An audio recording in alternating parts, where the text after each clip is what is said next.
ये हो गया था। सुनो, 25 degree Celsius, 20 degree Celsius, 20 degree Celsius में 100 ग्राम वाटर, कितना sodium chloride, 36 gram sodium chloride, और सॉल्यूशन क्या रहेगा, सैचुरेटेड। अब हेडिंग लगाओ सॉल्युबिलिटी कर्व। हाँ, इसको लिखो पहले, सॉल्युबिलिटी कर्व। सॉल्युबिलिटी क्या होता है, सॉल्युबिलिटी क्या होता है?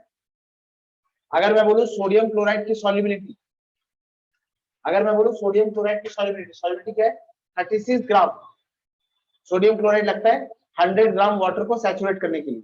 ये 36 ग्राम सोडियम क्लोराइड की सॉल्युबिलिटी है। मतलब हर सॉल्ट की सॉल्युबिलिटी एक फिक्स्ड अमाउंट होता है, हर सॉल्ट की सॉल्युबिलिटी एक फिक्स्ड अमाउंट होता है, वो फिक्स्ड अमाउंट जिससे 100 ग्राम वाटर सैचुरेट हो जाता है। दोबारा बोलता हूँ, हर सॉल्ट की सॉल्युबिलिटी, जब मैं कहता हूँ इसकी सॉल्युबिलिटी क्या है, मैं कहता हूँ एक सॉल्ट है एक्स, मैं कहता हूँ एक सॉल्ट है एक्स,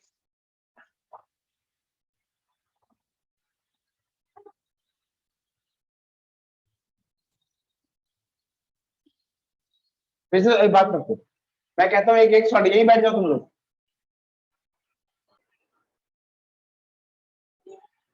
सॉल्युबिलिटी किसी भी सॉल्ट, एक सॉल्ट की सॉल्युबिलिटी वाई ग्राम है। जागृति, एक सॉल्ट, कोई भी सॉल्ट, सॉल्ट्स की लिस्ट लिख देता हूं मैं। Potassium nitrate, Na2SO4, dot 10H2O, sodium chloride, calcium sulphate, potassium chloride, ऐसे सॉल्ट्स की लिस्ट लिखते जाओ। और मैं कहता हूँ एक सॉल्ट की सॉल्युबिलिटी वाई ग्राम है, मतलब वाई ग्राम देने पर 100 ग्राम में, 100 ग्राम वाटर में वाई ग्राम देने पर वो सैचुरेटेड हो जाता है। ये बात समझे, सॉल्युबिलिटी ऑफ अ सॉल्ट मतलब ये एक नंबर है।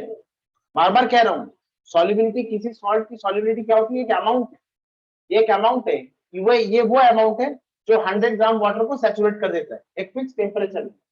अच्छा, टेम्परेचर बढ़ाने से सॉल्युबिलिटी बढ़ती है, solubility increases, solubility increases number one with increase in temperature, number two by addition of water, by addition of water। ये देखो सिंपल है ना, सॉल्युबिलिटी मतलब तुम समझ रहे हो मैं क्या बोल रहा हूँ। मैं कहता हूँ सोडियम क्लोराइड की सॉल्युबिलिटी 20 डिग्री सेल्सियस में कितनी है, 36 ग्राम। अगर मैं 25 डिग्री सेल्सियस कर दूं तो ये 36 ग्राम नहीं, सपोज ये 38 ग्राम लगेगा, सॉल्युबिलिटी बढ़ गई।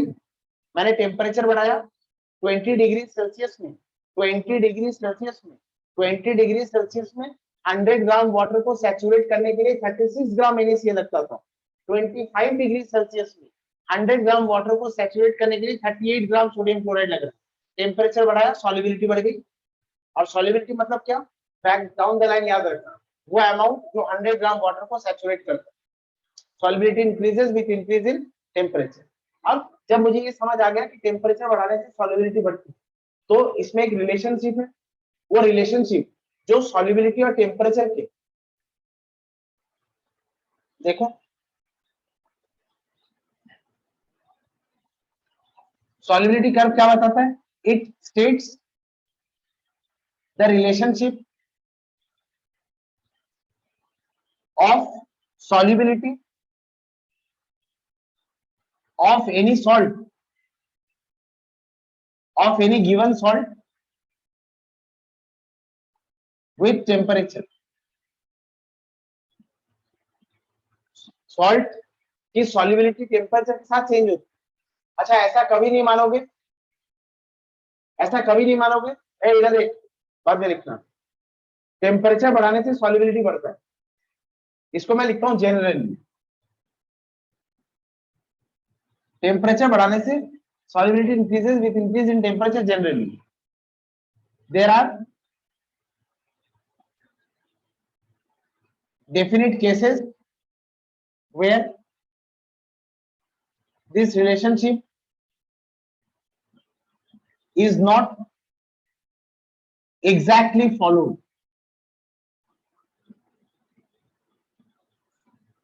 बहुत सारे सॉल्ट्स हैं जो टेम्परेचर बढ़ाने से सॉल्युबिलिटी इंक्रीज होती है, लेकिन बहुत सारे ऐसे सॉल्ट है कि मैं टेम्परेचर बहुत बढ़ाया, अच्छा मैंने टेम्परेचर 1 यूनिट बढ़ाया, सॉल्युबिलिटी 1 यूनिट बढ़ी, मैंने टेम्परेचर 2 यूनिट बढ़ाया, सॉल्युबिलिटी 2 यूनिट बढ़ी, मैंने टेम्परेचर 10 यूनिट बढ़ाया और सॉल्युबिलिटी 1 यूनिट, ये दोनों सॉल्ट की सॉल्युबिलिटी में डिफरेंस है ना। मैंने एक सॉल्ट लिया, टेम्परेचर को 1 यूनिट बढ़ाया, सॉल्युबिलिटी 1 यूनिट बढ़ी, टेम्परेचर 2 यूनिट बढ़ाया, सॉल्युबिलिटी 2 यूनिट, ऐसे बहुत सारे सॉल्ट है 10 यूनिट टेम्परेचर बढ़ाने से सॉल्युबिलिटी 1 यूनिट बढ़ती है। तो मैं इस सॉल्ट के लिए क्या बोलूंगा, in this salt the solubility remains almost constant with increase in temperature. 1 unit बढ़ाया, सॉल्युबिलिटी 1 यूनिट बढ़, 2 unit 2 unit, 3 unit 3 unit, 4 unit 4 unit. एक ऐसा भी सॉल्ट होता है जिसका टेम्परेचर 10 यूनिट बढ़ाने पर सॉल्युबिलिटी सिर्फ 1 यूनिट बढ़ती, तो हम बोल सकते हैं ना कि इसका सॉल्युबिलिटी रिमेन्स, हम बोल सकते हैं इसका solubility remains constant with temperature. बहुत टेम्परेचर बढ़ाने पर भी इसके सॉल्युबिलिटी में जरा सा वैल्यू बढ़ता है, नहीं समझी, क्लियर हो गया। अच्छा कुछ ऐसे सॉल्ट होते, कुछ ऐसे सॉल्ट होते देखो, अच्छा ये घड़ी वाला हाथ, ये टेम्परेचर मानना, ये घड़ी वाला हाथ टेम्परेचर है और ये वाला हाथ सॉल्युबिलिटी। देखो मैं टेम्परेचर बढ़ा रहा हूँ, सॉल्युबिलिटी बढ़ रहा है, मैं टेम्परेचर बढ़ा रहा हूँ, ये एक्सिस टेम्परेचर का, ये एक्सिस सॉल्युबिलिटी, मैं टेम्परेचर बढ़ा रहा हूँ, सॉल्युबिलिटी बढ़ रहा है, समझ में। अच्छा अब मैं क्या करता हूँ, मैं टेम्परेचर बढ़ाता हूँ, देखो सॉल्युबिलिटी बढ़ रहा है, मैं टेम्परेचर बढ़ाया, सॉल्युबिलिटी बढ़ा, लेकिन मैं अब क्या किया, टेम्परेचर बहुत बढ़ाया लेकिन सॉल्युबिलिटी बहुत थोड़ा सा बढ़ा है। अच्छा अब मैं क्या कर रहा हूँ, देखो टेम्परेचर बढ़ा रहा हूँ, सॉल्युबिलिटी बढ़ा, टेम्परेचर बढ़ा रहा हूँ, सॉल्युबिलिटी बढ़ा, समझे क्या किया मैंने, नहीं समझे, टेम्परेचर बढ़ाया, क्लियर हो गया। मतलब there are salt whose solubility increases with increase in temperature, there are salts whose solubility remains almost constant with increase in temperature, there are salts whose solubility increases with increase in temperature then decreases with increase in temperature। मैं temperature बढ़ा रहा हूँ, solubility बढ़ रहा है, मैं temperature और बढ़ा रहा हूँ, सॉल्युबिलिटी कम हो गया, क्लियर हो गया। तो ऐसे अलग अलग सॉल्ट्स होते, टेम्परेचर के साथ सॉल्ट की सॉल्युबिलिटी का रिलेशन, टेम्परेचर के साथ टेम्परेचर के साथ टेम्परेचर के साथ सॉल्ट की सॉल्युबिलिटी का रिलेशन बहुत सिंपल सा नहीं, अलग अलग सॉल्ट्स के लिए नेचर अलग अलग। तो ये जो सॉल्युबिलिटी का टेम्परेचर का रिलेशन है, ये हम कहां से पढ़ सकते हैं, सॉल्युबिलिटी कर्व से, ये लिखा मैंने, it states the relationship of solubility of any given salt with temperature, temperature के साथ किसी गिवन सॉल्ट की सॉल्युबिलिटी का रिलेशनशिप, टेम्परेचर के साथ किसी गिवन सॉल्ट के सॉल्युबिलिटी का रिलेशनशिप अगर तुम्हें पढ़ना है तो you go for studying solubility curve, कोई डाउट है इसमें, नहीं। अब एक सॉल्युबिलिटी कर्व बनाते हैं, अच्छा इसको चेंज नहीं कर रहे,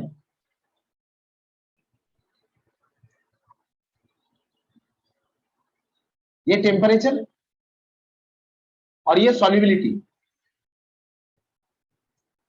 एक ऐसा सॉल्ट होता है, क्या नाम है तुम्हारा, सुभाष शायद,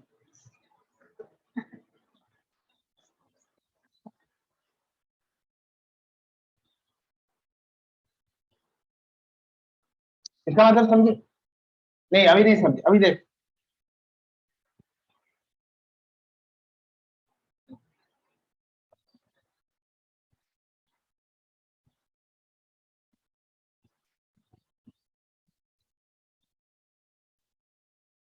बोलो क्या रिलेशनशिप है, इधर देख, ये टेम्परेचर है शायद, ये सॉल्युबिलिटी है, पोटेशियम नाइट्रेट के लिए मैं अगर टेम्परेचर को इतना सा बढ़ाता हूं, जब टेम्परेचर ये T1 है और ये टेम्परेचर T2 है, T1 टेम्परेचर में KNO3 की सॉल्युबिलिटी कितनी है, यहां तुम चले गए और फिर यहां से यहां जाना, ये वाला वैल्यू तुम्हें क्या दे देगा, T1 टेम्परेचर में पोटेशियम नाइट्रेट का सॉल्युबिलिटी, इस टेम्परेचर में पोटेशियम नाइट्रेट की सॉल्युबिलिटी कितनी है, कैसे पता करोगे, यहां से ऊपर जाना पोटेशियम नाइट्रेट और फिर सॉल्युबिलिटी एक्सिस पे आ जाना, सॉल्युबिलिटी एक्सिस में यहाँ बहुत सारे वैल्यूज होंगे, ये वाले वैल्यू को रीड कर लेना। यही वैल्यू तुम्हें क्या बता देगा, solubility of potassium nitrate at temperature T1। अब टेम्परेचर T2, तुम टेम्परेचर को बढ़ा रहे हो, यहाँ टेम्परेचर एक्सिस में आगे जा रहे हो। जब तुम टेम्परेचर T2 में गए, टेम्परेचर T2 में पोटेशियम नाइट्रेट की सॉल्युबिलिटी कितनी है, यहाँ ऊपर आना, फिर यहाँ आना, ये तुम्हें बता देगा ये सॉल्युबिलिटी कितना है। तुमने टेम्परेचर कितना बढ़ाया T1 से लेकर T2, और तुम्हें पता चल जाएगा तुम सॉल्युबिलिटी कितनी बढ़ी है, तुम्हें पता चल जाएगा तुमने टेम्परेचर इतना बढ़ाया और सॉल्युबिलिटी कितनी बढ़ी, शायद इतनी। क्लियर है, सच बोल, इसमें कोई डाउट है किसी को? हाँ हाँ, तू सामने है, यहाँ बैठ, दिखेगा नहीं तुझे, वहां इधर आ जा।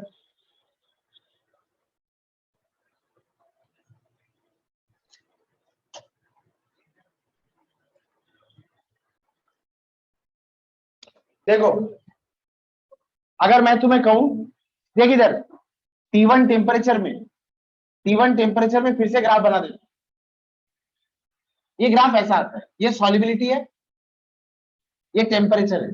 अगर मैं तुझे कहता हूं T1 टेम्परेचर में, ये सपोज पोटेशियम नाइट्रेट ही, T1 टेम्परेचर में पोटेशियम नाइट्रेट की सॉल्युबिलिटी निकालने के लिए T1 से स्टार्ट करना, ऊपर जाना यहाँ पर, और फिर इस एक्सिस पे आ जाना।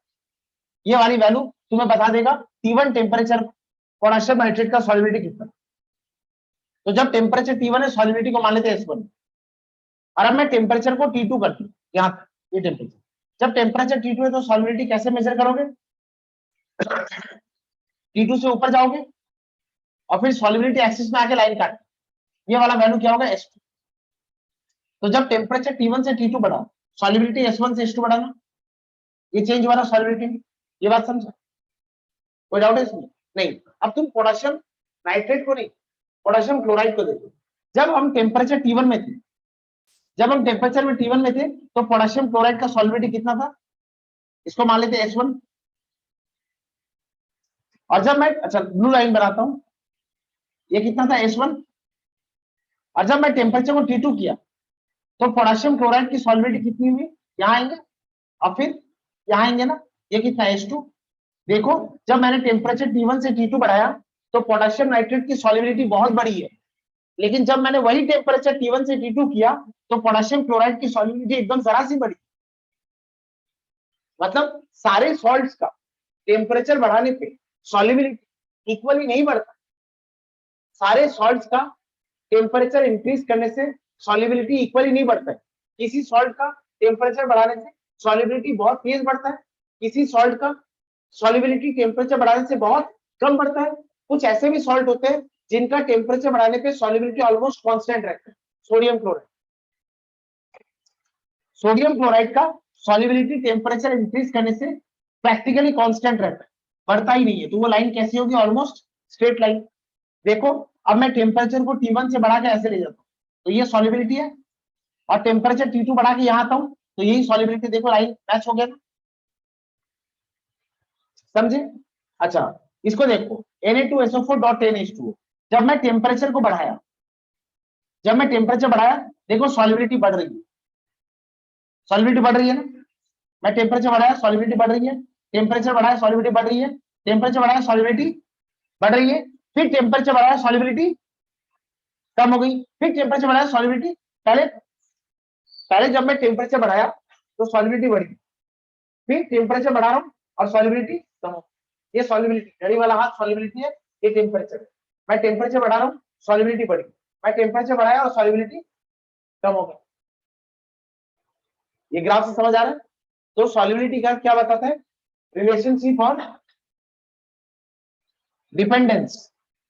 It states the dependence of solubility of any given salt with temperature. It states the relationship or dependence. Dependence of what? Dependence of what? ये इस एक्सिस पे क्या है और ये क्या है? So it states the dependence or relationship of solubility of any given salt with temperature. Clear हुआ? अच्छा, इस ग्राफ को बना लो और इससे एप्लीकेशन ऑफ सॉल्युबिलिटी का क्या होता है वो लिखेंगे। ये जो मैंने समझाया, इस ग्राफ को फिर से यहां बना देता हूं। डिपेंडेंस और रिलेशनशिप जो भी चार तो लिख सकते हैं। ये सॉल्युबिलिटी है, ये KNO3, ये NaCl और ये Na2SO4 डॉट 10H2 लिखो। हाँ KCl भी एक लिख लो, लिखो मैं एप्लीकेशन। अवश्य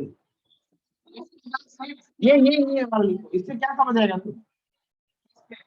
अच्छा देखो, एप्लीकेशन ऑफ सॉल्युबिलिटी कर्व, देखो पहले समझा दे। एप्लीकेशन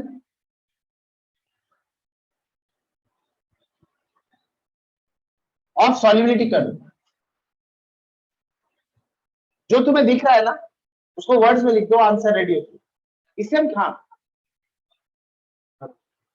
इससे हम क्या क्या समझ सकते हैं। पहला point, it compares, it enables us या it compares the solubility of two salt at a given temperature. देखो मैं एक टेम्परेचर फिक्स कर लेता हूं T1 और मैं जानना चाहता हूं T1 सॉल्ट में पोटेशियम नाइट्रेट की सॉल्युबिलिटी और पोटेशियम क्लोराइड की सॉल्युबिलिटी। तो T1 टेम्परेचर से एक लाइन उठाऊंगा, T1 टेम्परेचर से एक लाइन उठाऊंगा, ये वाला वैल्यू पोटेशियम नाइट्रेट का सॉल्युबिलिटी है और ये वाला वैल्यू पोटेशियम क्लोराइड का सॉल्युबिलिटी है। एक गिवन टेम्परेचर में, एक गिवन टेम्परेचर में किसी भी एक फिक्स टेम्परेचर में दो सॉल्ट की सॉल्युबिलिटी को कंपेयर कर सकते हैं। एक टेम्परेचर में पोटेशियम नाइट्रेट की सॉल्युबिलिटी और पोटेशियम क्लोराइड की सॉल्युबिलिटी का वैल्यू मुझे पता चल गया। अब मैं बता सकता हूं कि पोटेशियम नाइट्रेट ज्यादा सॉल्युबल है, पोटेशियम क्लोराइड लेस सॉल्युबल है इस टेम्परेचर में। तो पहला एप्लीकेशन सॉल्युबिलिटी कर्व का, compares the solubility of two salt at a given temperature, compares the solubility of two salt at a given temperature. इस बात को समझ रहे हो ना क्या बोल रहा हूं। It compares, it compares the solubility of two salts at a given temperature. Second, अच्छा सुन इधर, बाद में लिखना। अब मैं तुम्हें कहता हूं ये सपोज टेम्परेचर का स्केल, ये वैल्यू सपोज 20 डिग्री सेल्सियस है, ये वैल्यू सपोज 25 है, ये 30 है, ये 35 है, ये 45, ये 40, 45, इस तरह से टेम्परेचर 20 डिग्री सेल्सियस में, 20 डिग्री सेल्सियस में पोटेशियम क्लोराइड की सॉल्युबिलिटी ये, पोटेशियम नाइट्रेट की सॉल्युबिलिटी ये 20 डिग्री सेल्सियस में पोटेशियम नाइट्रेट की सॉल्युबिलिटी का वैल्यू ये है। अब मैं तुम्हें कहता हूं 38 डिग्री सेल्सियस में पोटेशियम नाइट्रेट की सॉल्युबिलिटी का वैल्यू जो भी होगा, तो तुम क्या करोगे, इस एक्सिस में बढ़ते बढ़ते 38 तक जाओगे, फिर 38 से एक लाइन खींचोगे और तुम्हें पता चल जाएगा पोटेशियम नाइट्रेट की सॉल्युबिलिटी 38 डिग्री सेल्सियस में कितनी है। किसी एक गिवन टेम्परेचर में किसी एक सॉल्ट की सॉल्युबिलिटी का वैल्यू क्या होगा, किसी भी एक गिवन टेम्परेचर में किसी एक गिवन सॉल्ट का सॉल्युबिलिटी का वैल्यू क्या होगा, वो भी हम ग्राफ से पता कर सकते हैं। नहीं समझे, समझ गए सबको आई ये बात समझ में, तुमको समझा। हाँ, तो सेकंड पॉइंट क्या लिखेंगे, it determines, it determines the it determines the solubility of any salt at any given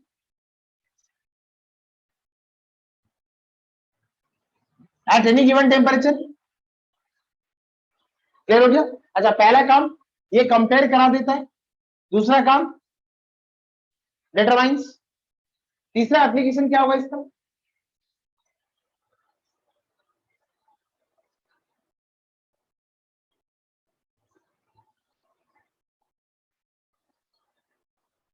लिखो। थर्ड एप्लीकेशन क्या हो सकता है, थॉटफुल, लिखो जल्दी लिखो, पहले ग्राफ बना, जिनका नहीं हुआ लिख लो। अच्छा थर्ड एप्लीकेशन क्या लिखेंगे, सुनो इधर, थर्ड एप्लीकेशन क्या लिखेंगे?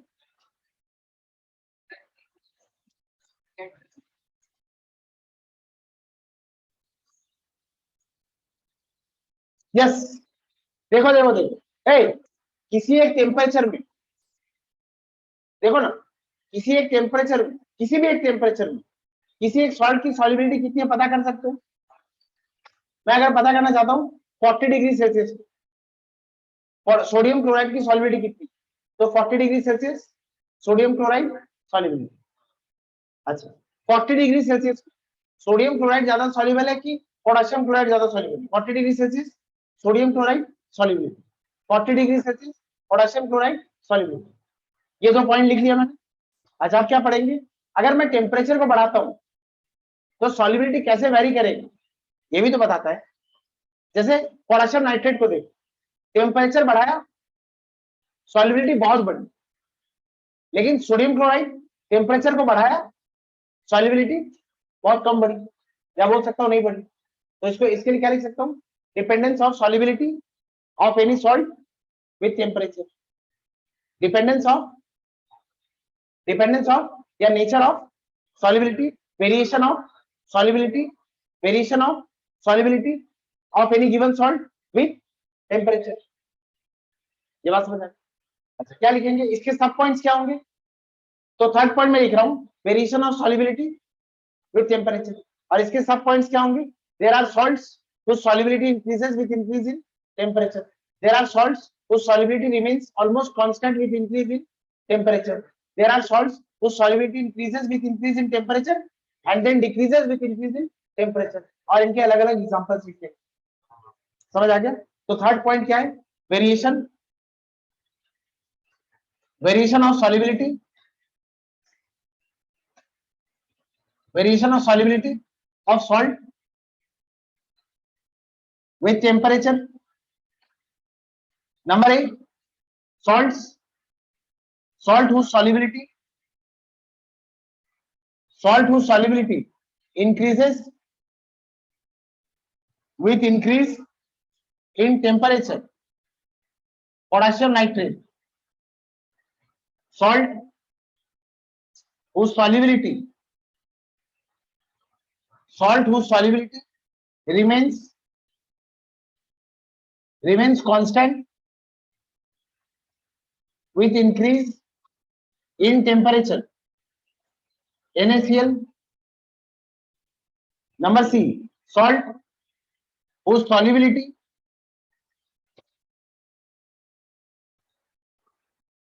increases with increase in temperature then decreases with increase in temperature। ये क्या होगा? Na2SO4 dot 10H2। KCl, KCl की भी सॉल्युबिलिटी ऑलमोस्ट कांस्टेंट रहती है। NaCl KCl की सॉल्युबिलिटी ऑलमोस्ट कांस्टेंट रहती है, पोटेशियम नाइट्रेट बढ़ता है और ये कम हो जाता है, बढ़ता कमता है। सॉल्युबिलिटी कर्व समझ आया? ये सॉल्युबिलिटी कर्व का डेफिनेशन है। सॉल्युबिलिटी कर्व ऐसा दिखता है और ये उसके एप्लीकेशन है।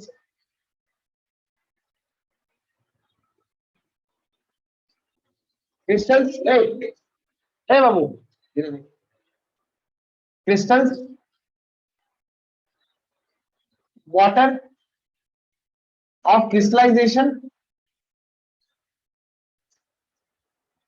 और क्रिस्टलाइजेशन।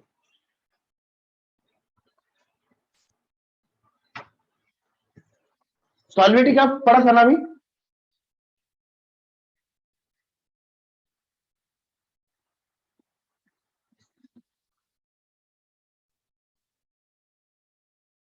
इस टेम्परेचर में पोटेशियम नाइट्रेट की सॉल्युबिलिटी S1 है। अगर तुम अब टेम्परेचर को बढ़ाना मत, अब पीछे आना। ये टेम्परेचर T1 है और अब टेम्परेचर को कम करके पीछे आ गया मैं T2, तो सॉल्युबिलिटी S2। अच्छा, क्या लिख रहा हूं मैं? T2 is less than T1, S2 is also less than। क्या है रोमन, जब टेम्परेचर ज्यादा था तो वो ज्यादा डिजोल्व हो गया, अब जब टेम्परेचर कम कर दिया तो वो कम डिजोल्व होगा। तो ये जो एक्स्ट्रा पार्टिकल था ये कहां से आया? फिर से सुन, जब टेम्परेचर ज्यादा था, जब टेम्परेचर ज्यादा था तो वो ज्यादा डिजोल्व किया था, अब तुमने टेम्परेचर कम कर दिया, सॉलिबिलिटी कम होगी। जब टेम्परेचर 45 डिग्री सेल्सियस था तो सॉलिबिलिटी था कितना, 54 ग्राम। अब मैं टेम्परेचर 45 से कम करके 39 में आ गया, 39 डिग्री सेल्सियस, तो सॉलिबिलिटी कितना हो गया, 52 ग्राम। इस बात को समझ लीजिए अच्छे से, जब टेम्परेचर ज्यादा था, ज्यादा डिजोल्व हो गया था, अब टेम्परेचर को कम किया, सॉल्यूशन को ठंडा किया, तो कम डिजोल्व होगा। अच्छा, ये जो एक्स्ट्रा था डिजोल्व, ये जो एक्स्ट्रा डिजोल्व था ये अब क्या होगा, अनडिजोल्व। ये जब डिजोल्व था तो सोडियम क्लोराइड, अच्छा तुमने वाटर लिया, तुमने वाटर लिया, उसमें सोडियम क्लोराइड का तुमने ग्रेन डाल दिया, तुम्हें दिखता है, फिर एक टाइम के बाद वो डिजोल्व हो जाता है, तुम्हें दिखता नहीं। जब दिख नहीं रहा है हम क्या कहते हैं, डिजोल्व हो गया, और जब दिख रहा है तो हम क्या कहते हैं, अनडिजोल्व। तो जब हम एक सॉल्यूशन, ये मेरे पास सॉल्यूशन है, अच्छा 45 डिग्री सेल्सियस से 39 डिग्री सेल्सियस, मैं क्या बोलूंगा, सॉल्यूशन इज कूल्ड। 45 से 39 टेम्परेचर करना, क्या बोलूंगा, सॉल्यूशन इज कूल्ड। और ये जो कूलिंग है ये एकदम से मत करना, मतलब इसको उठाकर एक बर्फ के स्लैब के ऊपर रखिए, ऐसा नहीं, एक स्लोली कोल्ड वाटर एडिशन से टेम्परेचर को कम, तो the temperature must be cooled और the temperature must be decrease. अगर ये टेम्परेचर को तुम कम करते ग्रेजुअली तो ये सॉल्युबिलिटी कम होगी, और जो एक्स्ट्रा पार्टिकल डिसॉल्व था वो बाहर आएगा, वो बाहर आएगा। ये जो पार्टिकल बाहर आता है इसे हम कहते हैं क्रिस्टल है, और इस प्रोसेस को क्या कहते हैं, क्रिस्टलाइजेशन। क्लियर हो गया? अच्छा, जब ये 45 डिग्री सेल्सियस था तो सॉल्युबिलिटी कितनी थी, 54 ग्राम। मैं क्या बोलूंगा, 54 ग्राम। पहले समझो यार, तुम लोग बुक में है सब, 45 degree Celsius, what is the solubility, 54 gram. तो what is the meaning of this solubility, इसका मतलब है 54 gram is required to saturate 100 gram of water at 45 degree. अब मैंने टेम्परेचर कम कर दिया, क्योंकि मैंने टेम्परेचर कम कर दिया तो 52 gram is required to saturate the same 100 gram of water at 39 degree Celsius. तो तुमने टेम्परेचर को कम किया, ये सॉल्यूशन पहले भी सैचुरेटेड था, अब भी सैचुरेटेड है, तुमने क्या किया है, एक सैचुरेटेड सॉल्यूशन को कूल किया। So definition क्या होगा, when a saturated solution is cooled, when a saturated solution is cooled, hot saturated, when a hot saturated solution is cooled gradually, when a hot saturated solution is cooled gradually, the extra particles are thrown out. The particles have definite shape and geometry, are known as crystals, and the process is known as crystallization. When a hot saturated solution is cooled, when a hot saturated solution is cooled gradually, the extra particles are thrown out, comma, having definite shape, having definite shape and geometry, are known as crystals, and the process is known as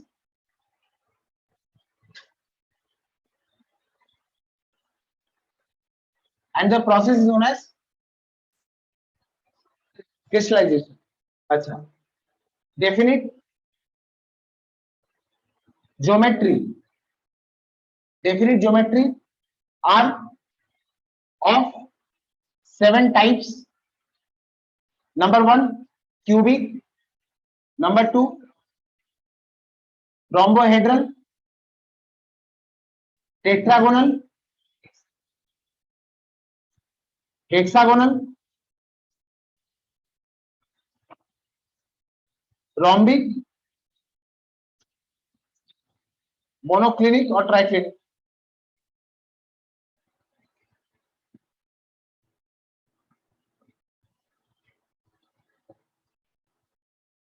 ये सब कैसे दिखते हैं?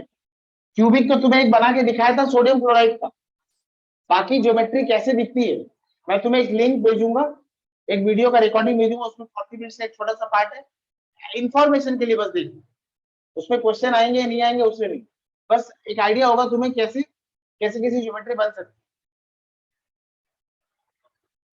अच्छा, ये हो गया known as crystal set process known as crystallisation.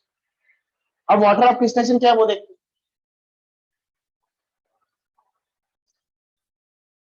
देखो,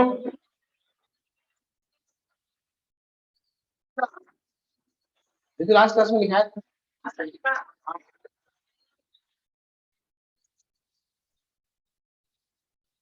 अच्छा, सॉल्युबिलिटी की यूनिट क्या होगी?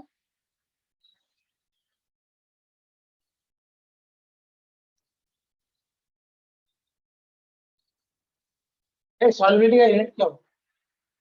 मोल पर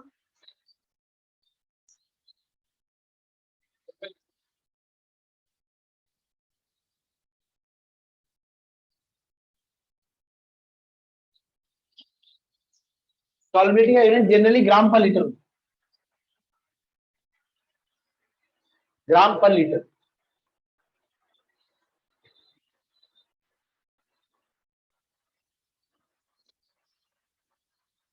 ठीक है, अब लिखो water of crystallisation, water of crystallisation.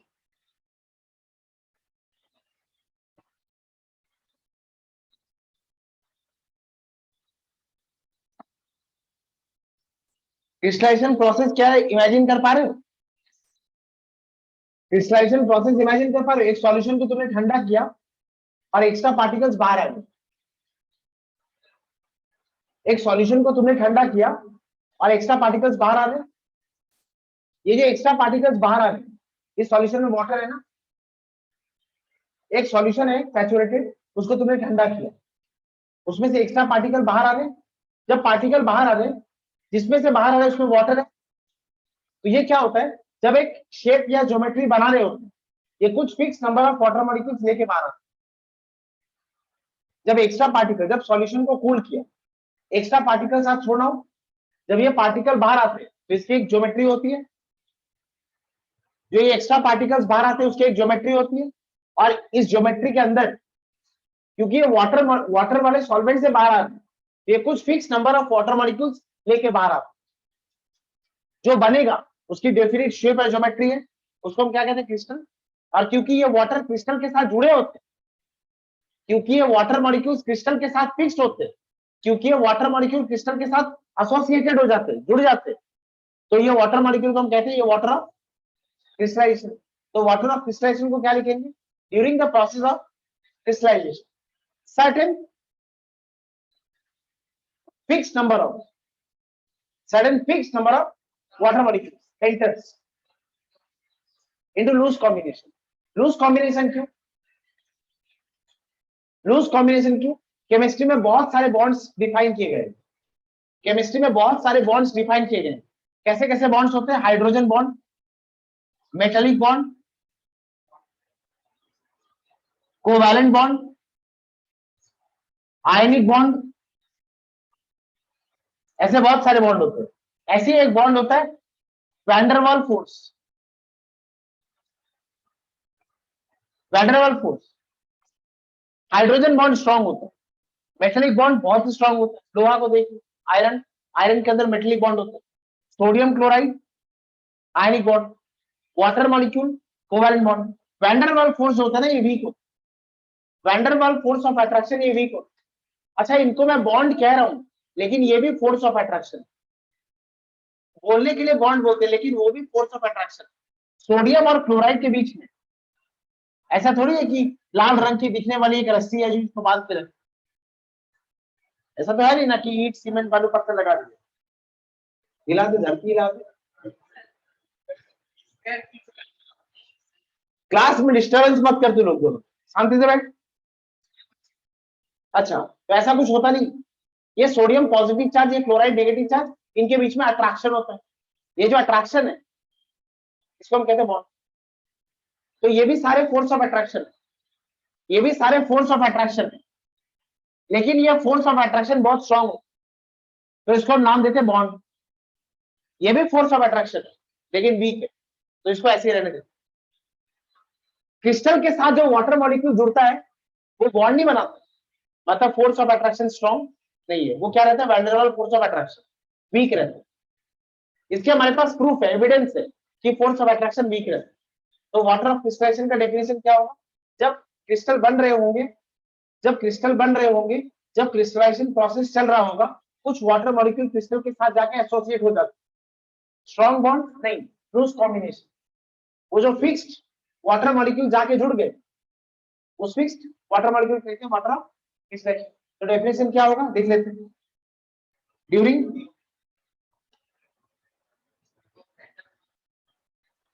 ये पूरा प्रोसेस विजुअलाइज कर पा रहे हो तो डेफिनेशन लिख लो।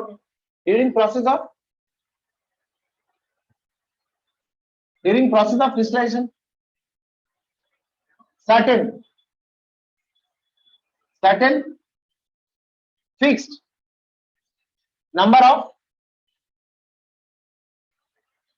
certain fixed number of water molecules enters into loose combination with the crystals. Certain fixed number of water molecules enters into loose combination with the crystals and are known as water of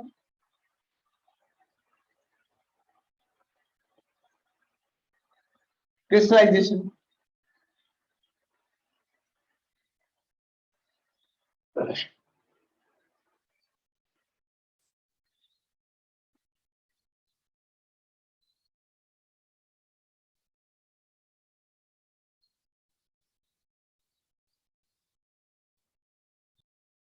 Not all crystals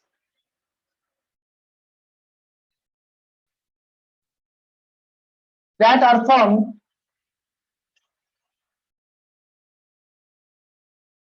not all crystals that are formed have WOC. मतलब crystals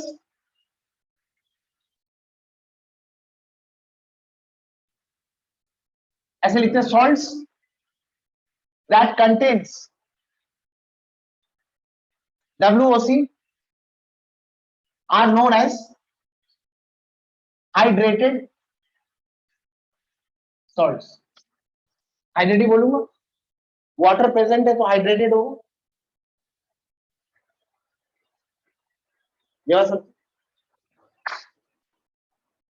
When salts have WOC present in them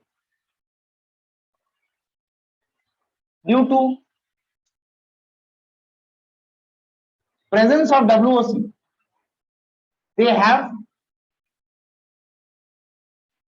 definite shape and geometry.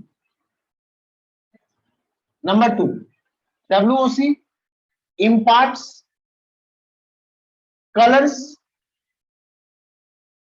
to the salts.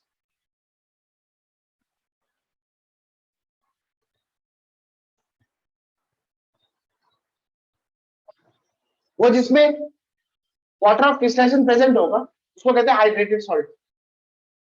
वो जिसमें WOC present रहेगा उसको कहते हैं hydrated salt. और जो salt में WOC प्रेजेंट रहता है, WOC की वजह से क्या क्या होता है, एक तो सॉल्ट का डेफिनेट शेप या ज्योमेट्री होगा, और दूसरा it is because of WOC उसमें कलर होगा। Copper sulphate CuSO4.5H2 is blue in color when CuSO4.5H2O is heated, The hydrated salt loses its water of crystallization, loses its shape, become anhydrous,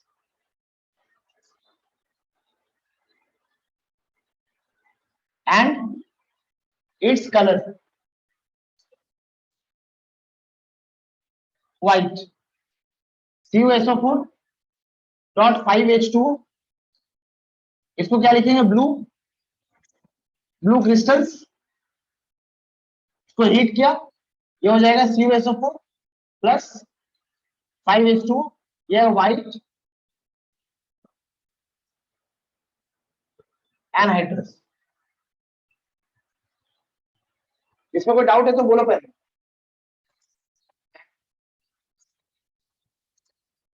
crystal, मैं crystal की बात करूं, not crystal. जो crystal है वो salt. सुनो, copper sulphate pentahydrate, copper sulphate के साथ हमेशा 5H2 रहते हैं, क्योंकि रहते copper sulphate pentahydrate.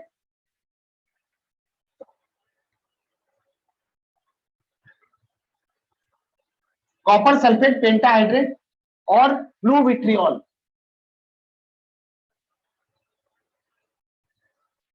Copper sulphate के साथ सिर्फ 5 वाटर ही जाते हैं हमेशा। ये लिखा था ना, fixed number of water molecule during the process of crystallisation, certain fixed number of water molecules enters into this combination। कोई भी नंबर नहीं हो, कॉपर सल्फेट के साथ ये नंबर हमेशा 5 होता है। ये उसकी ज्योमेट्री पे डिपेंड करता है कितने स्पेस अवेलेबल है, ये उसकी ज्योमेट्री पे डिपेंड करता है कितने स्पेस अवेलेबल है, कितने वाटर मॉलिक्यूल चाहिए। तो कॉपर सल्फेट की जो भी ज्योमेट्री होती है उसमें 5 वाटर मॉलिक्यूल ही जाते हैं। कॉपर सल्फेट पेंटाहाइड्रेट, क्योंकि इसमें वाटर प्रेजेंट है, इसका कलर क्या होता है? ब्लू। अच्छा, 2 इंफॉर्मेशन और याद रखना, अगर शेप या ज्योमेट्री है इसे कहते हैं क्रिस्टल, अगर शेप या ज्योमेट्री उसे क्रिस्टल कहते हैं, और अगर शेप या ज्योमेट्री नहीं है उसे कहते हैं अमॉर्फस।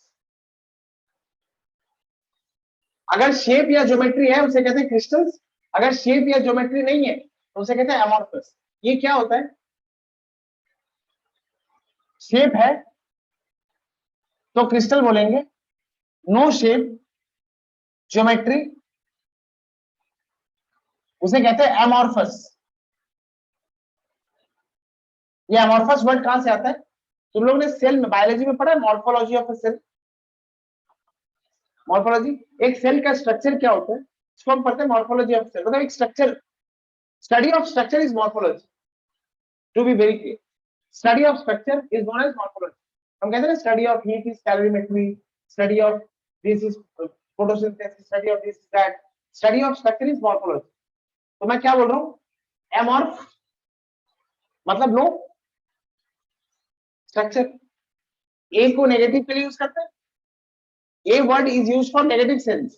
एमॉर्फ मतलब no shape, no geometry, no structure. अगर किसी सॉल्ट को तुमने हीट कर दिया जिसमें वाटर ऑफ क्रिस्टलाइजेशन प्रेजेंट, जैसे ही वाटर ऑफ क्रिस्टलाइजेशन जाएगा मतलब वो क्रिस्टल अपना स्ट्रक्चर, अपना शेप, अपना ज्योमेट्री लूज करेगा, तो वो क्या हो जाएगा? अच्छा, वाटर चला गया इसलिए क्या लिखेंगे? एनहाइड्रस। और क्योंकि वाटर चला गया तो शेप भी चला गया, ज्योमेट्री भी चली गई, स्ट्रक्चर भी चला गया, तो उसको क्या लिखेंगे?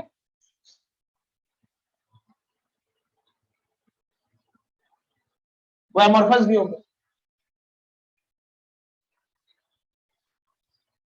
कोई डाउट है? तो water of crystallisation loose combination हो, ये हम कैसे बता सकते हैं? इसको बस हल्का सा हीट करने पर water of crystallization give off कर जाते हैं, जो शेप स्ट्रक्चर पहले था वो अब नहीं रहता है, वो व्हाइट कलर का हो जाता है, वो एनहाइड्रस हो जाता है और वो एमॉर्फस हो जाता है। मतलब वाटर ऑफ क्रिस्टलाइजेशन प्रेजेंट था, ये इसका प्रूफ मिल गया, और लूज कॉम्बिनेशन में था, इसका भी प्रूफ मिल गया। देख लो, पोटेशियम नाइट्रेट एक ऐसा क्रिस्टल है जिसमें कोई WOC नहीं रहता है। Potassium nitrate is an example, वो salt is a crystal and have no, एक बॉक्स बना के साइड कर दो इसको। Potassium nitrate is such a crystal is such a crystal that has no WOC.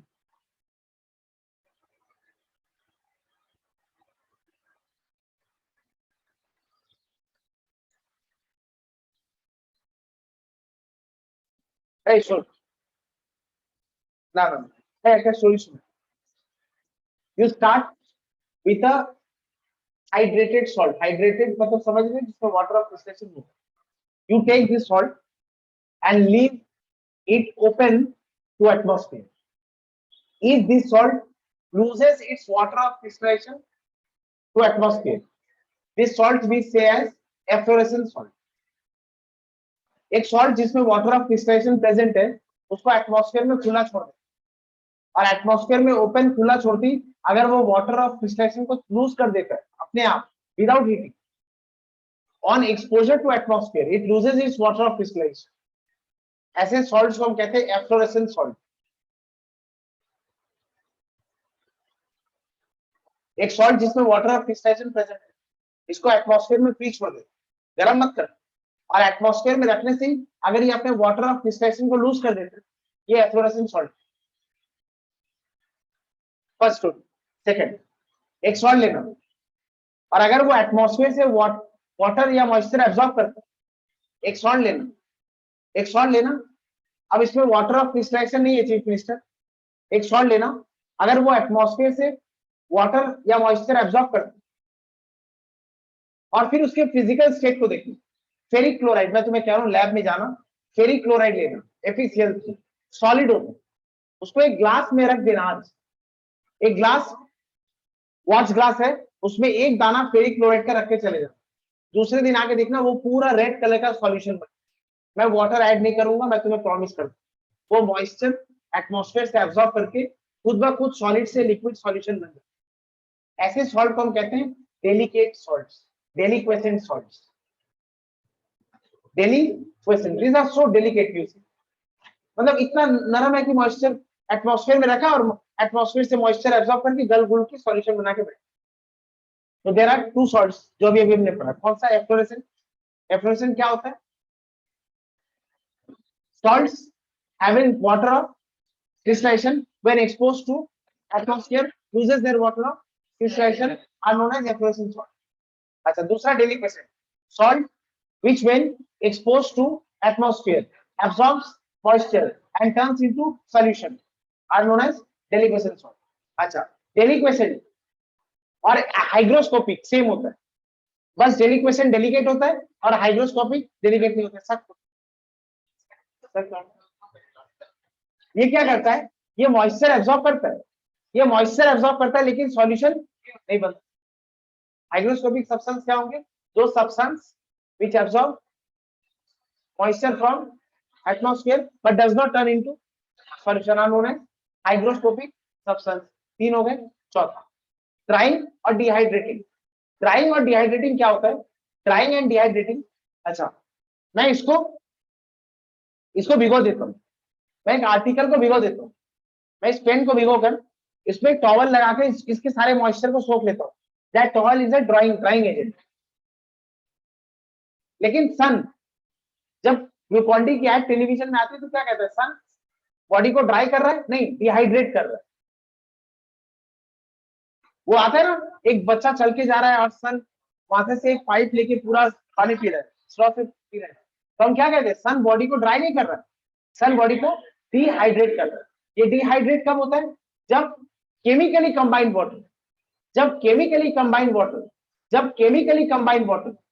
Chemically combined water बाहर आता है तो हम कहते हैं डिहाइड्रेट कर रहा है जब मॉइस्चर आता है तो ड्राई हो रहा है जब केमिकली कंबाइंड वाटर आप एक छोटी सी बात है मेरे स्किन के ऊपर वाटर के ड्रॉपलेट्स दिख रहे थे वो मॉइस्चर है लेकिन मेरे बॉडी के अंदर भी वाटर है that keeps our body supple तो वो वाला वाटर क्या है केमिकली तुम्हें दिख नहीं रहा लेकिन तुम डिनाई नहीं कर सकते कि वो नहीं है केमिकल फॉर्म में अगर केमिकली कंबाइंड वाटर बाहर आता है तो उसे कहते हैं डिहाइड्रेटिंग अगर मॉइस्चर बाहर आता है तो उसे कहते हैं ड्राइंग क्लियर हो गया अच्छा what are efflorescent substance that loses its water of crystallization when exposed to atmosphere What are deliquescent substance that absorb moisture from atmosphere and turns into solution? What are hygroscopic that absorb moisture from the atmosphere but does not turn into solution? What are drying agent that absorb moisture from other substance? And what are dehydrating agent that absorb chemically combined water? ये पूरा एक page clear हो गया. Note बना लो, इसी example लिख.